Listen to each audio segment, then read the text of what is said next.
l'Alliance biblique française présente le podcast Au commencement, le podcast qui donne envie de partir à la découverte de la grande histoire biblique. Si vous l'appréciez, n'hésitez pas à le soutenir avec vos dons en suivant le lien dans la description de cet épisode.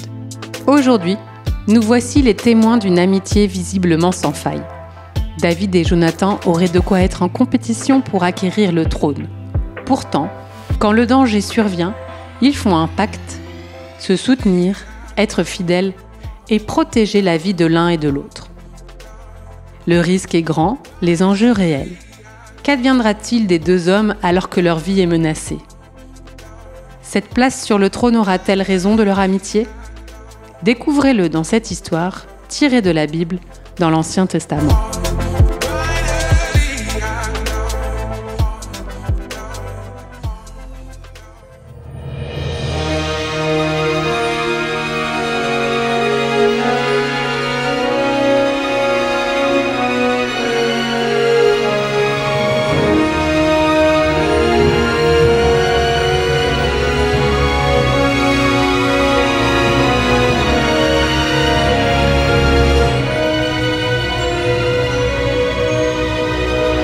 La Bible, c'est souvent des histoires qui sont loin de dépeindre un monde idéal.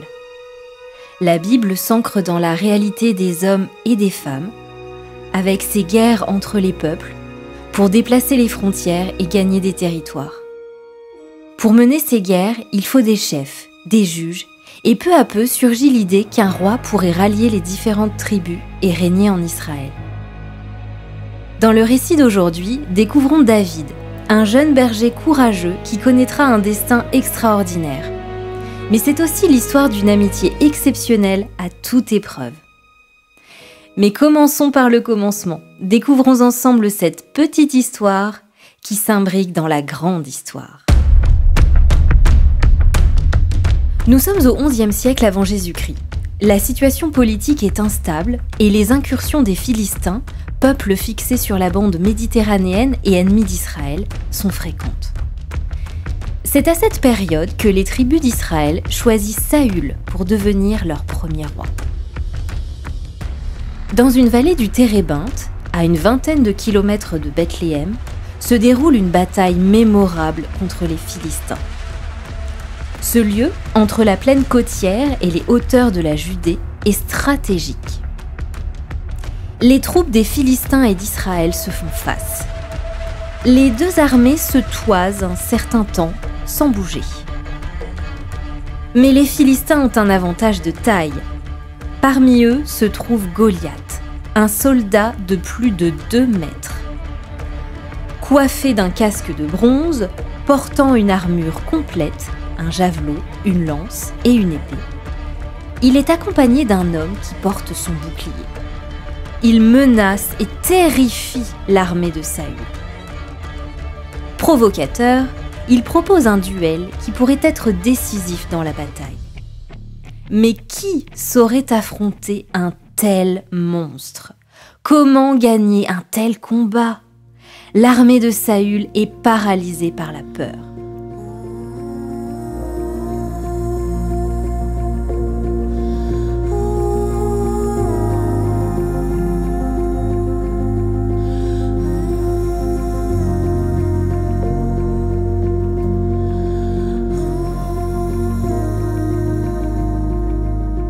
Dans cette situation désespérée, arrive David.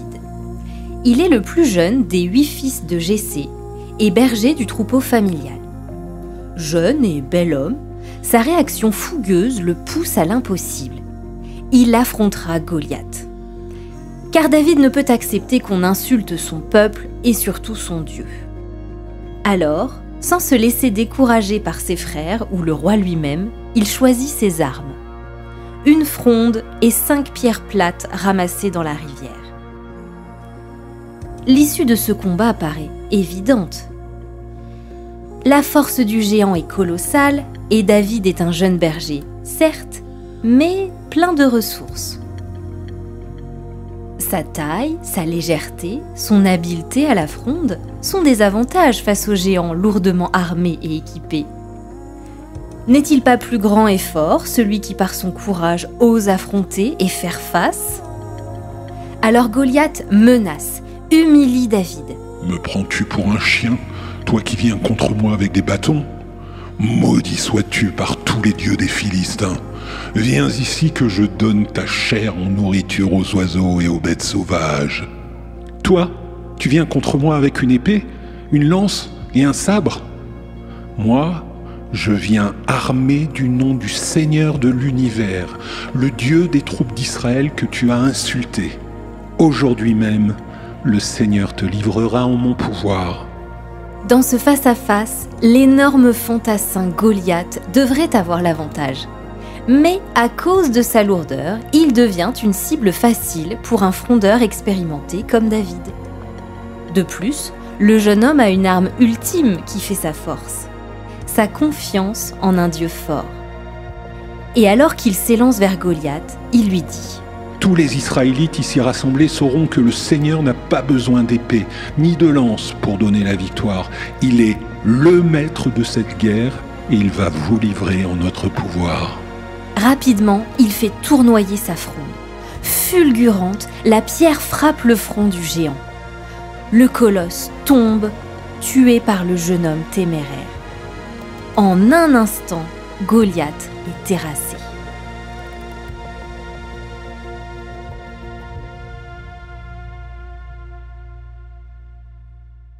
Après ce combat, aussi rapide que mémorable, le roi Saül décide de garder le jeune héros devenu populaire auprès de lui.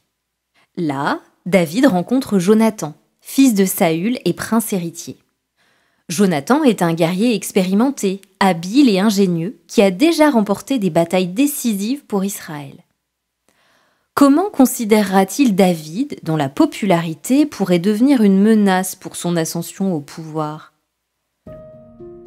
Loin de se laisser gagner par la jalousie et la violence, comme son père le fera plus tard, Jonathan se laisse gagner par la personnalité simple et généreuse de David. Il s'attache à lui de tout son cœur, lui portant une affection sans faille. En signe d'amitié, Jonathan ôte son manteau royal et le lui donne, ainsi que son équipement militaire, son arc et son épée. Par ce geste généreux, Jonathan exprime qu'il est plus attaché à la personne de David qu'à son propre pouvoir. Mais contrairement à son fils, le roi Saül est rongé par une jalousie maladive. Il considère David de plus en plus comme un rival. Aussi, la jalousie, la violence et la peur finissent par l'envahir. Il profite du fait que sa fille, Michal, tombe amoureuse du jeune guerrier. Pour obtenir la main de celle-ci, il l'envoie combattre les Philistins en espérant qu'ils le tueront. Le piège est vain, David va de victoire en victoire et gagne toujours plus la faveur populaire. C'est sans calcul politique qu'il devient le gendre du roi Saül. Malgré cela, les choses ne s'arrangent pas. Poussé par une sorte de trouble délirant, Saül tente à plusieurs reprises de se débarrasser de lui. En clamant l'innocence et la loyauté de David, Jonathan tente de protéger son ami en raisonnant son père. Toi, le roi, tu ne dois pas commettre une faute à l'égard de ton serviteur David. Il n'en a pas commis à ton égard. Au contraire, il a toujours agi pour ton profit. Il a risqué sa vie pour tuer le Philistin Goliath et, ce jour-là, le Seigneur a accordé une grande victoire à Israël. Tu l'as vu et tu t'en es réjoui. Pourquoi donc te rendrais-tu coupable de verser le sang d'un innocent en faisant mourir David sans raison ? Pour un temps, le roi se laisse convaincre. Mais très vite, la jalousie et l'angoisse prennent de nouveau le dessus. David doit même fuir et se cacher pour rester en vie. Il se sent de plus en plus déstabilisé par tant de haine. Heureusement, Jonathan continue de le soutenir fidèlement, de l'aider et de le défendre comme il peut. Lors de la célébration de la nouvelle lune, une fête plutôt familiale, à laquelle David est censé assister en tant que gendre du roi, il décide de demeurer caché. Malgré les circonstances menaçantes, les deux amis élaborent un plan pour mieux cerner les intentions du roi. Jonathan est censé expliquer l'absence de David par un voyage dans sa propre famille. Si Saül ne s'offusque pas, cela voudrait dire que les choses se sont calmées et que David peut revenir à la cour. Si, au contraire, le roi se met en colère, cela signifierait qu'il a décidé de tuer David. Au cours de la soirée, Saül fait montre d'une colère sans précédent au sujet de David et insulte aussi son propre fils, l'attaquant même avec sa lance. Rempli de tristesse et de colère, Jonathan comprend que son père est décidé à tuer David. Le lendemain, alors que les deux amis se retrouvent, ils se jettent dans les bras l'un de l'autre et pleurent amèrement. Chacun sent qu'ils ne se reverront peut-être plus à cause de la haine du roi. Ayant scellé un pacte d'amitié, promesse est faite que cette aversion royale n'aura pas le dernier mot. Pour son ami, Jonathan est même prêt à renoncer au trône. Il le rassure en disant « Ne crains rien. Saül, mon père, ne réussira pas à mettre la main sur toi. C'est toi qui seras roi d'Israël. Moi, je serai ton second. » Et il ajoute « Puis, continue à toujours agir avec bonté envers mes descendants, même lorsque le Seigneur fera disparaître tes ennemis, un à un, de la surface de la terre. » David s'est enfui dans les montagnes. Là, d'autres personnes, des laissés pour compte, ont fini par le rejoindre, le reconnaissant comme leur chef. Mais la fuite de David n'empêche pas la troupe d'être poursuivie et traquée par Saül et ses soldats. D'ailleurs, à tout moment, David risque d'être trahi et livré par les habitants de la région. Pour autant, il reste fidèle à ses valeurs. Il refuse de porter la main sur le roi, même quand l'opportunité lui est donnée. Durant ce temps, les attaques des Philistins se multiplient. Et lors d'une bataille désastreuse sur le mont de Gilboa, Jonathan et ses frères sont tués. Saül, lui, face à cette débâcle, se suicide. Ce n'est que quelques jours plus tard que l'on apporte la nouvelle à David. Le roi et ses fils sont morts. David est dévasté, anéanti. Même si Saül l'a toujours haï, il pleure la mort de son roi et celle de son cher ami. Dans un chant funèbre d'une grande beauté, il loue leur courage au combat, chante son amour qui transcende toute hostilité et laisse éclater son chagrin pour la perte inestimable de son fidèle ami. Pourquoi sont-ils morts en plein combat, les vaillants guerriers? Pourquoi Jonathan a-t-il succombé sur les hauteurs? Mon cœur souffre à cause de toi, Jonathan, mon frère, mon meilleur ami. Ton amitié pour moi était une merveille, bien plus encore que l'amour des femmes. Après la mort de Saül, David est fait roi par la tribu de Juda qui se trouve au sud. Il mettra plus de 7 ans à être reconnu par les tribus du nord. Une fois installé à Jérusalem, sa ville royale, il recherche les descendants de son ami Jonathan et retrouve la trace de Méphibosheth, son fils estropié à cause d'un accident.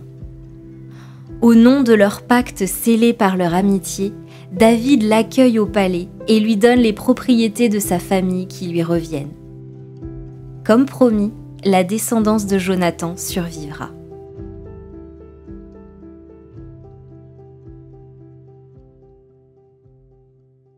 Cette histoire biblique nous parle de guerre, de rivalité et de violence, mais aussi d'amitié, de fidélité et de loyauté. Le Dieu de la Bible demeure présent au milieu de nos conflits et guerres. Certes, il peut nous sembler incompréhensible qu'il ne les arrête pas. Dieu respecte la liberté des hommes et nous donne d'être responsables.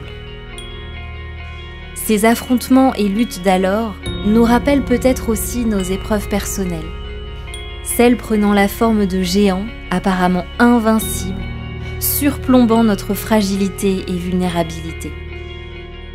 Pourtant, même au milieu de la tempête, nous pouvons apprendre de David que le Seigneur n'a pas besoin d'épée ni de lance pour donner la victoire.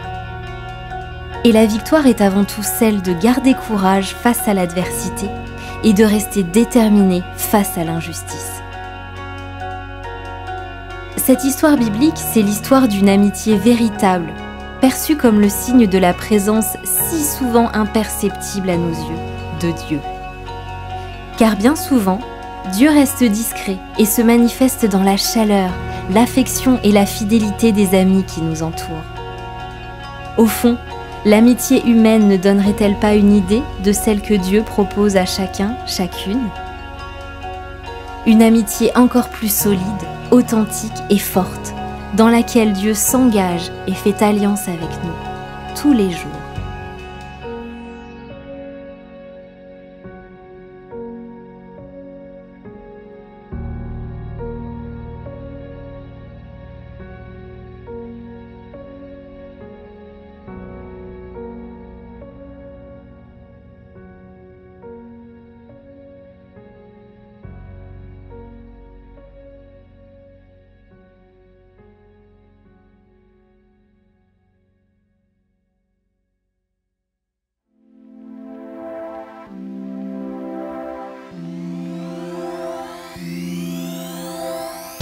L'Alliance biblique française espère que cet épisode vous a inspiré. Si vous l'avez apprécié, n'hésitez pas à le soutenir avec vos dons en suivant le lien mis à votre disposition dans le descriptif de ce podcast.